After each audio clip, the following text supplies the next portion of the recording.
อุ้ยFC หอย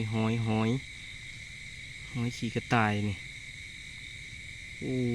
เป็นก้อนหลุมๆเลยวันนี้พวกเราออกมากาดซีอบให้ FC เบิ่งมานี่เนาะหอยเด้อหอยขี้กระต่าย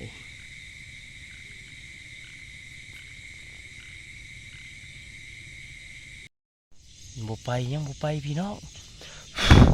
ไปแล้ว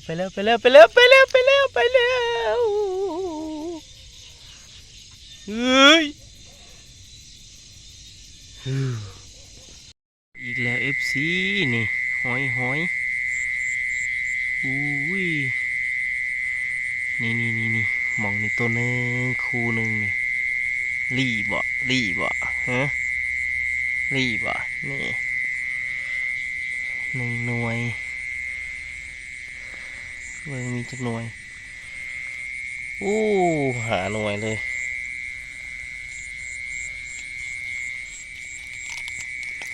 6 หน่วย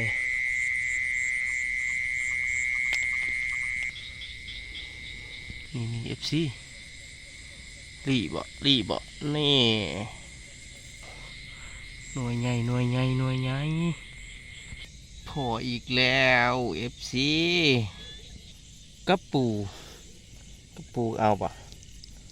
โอ้ลองเบิ่งนี่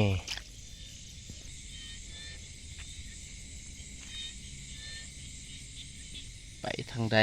ใดนี่เก็บไปเลยนี่เนาะอุ้ยงูทุกคนว้าวงูยังนี่เนาะอนาคอนดาบ่ฮะว้าย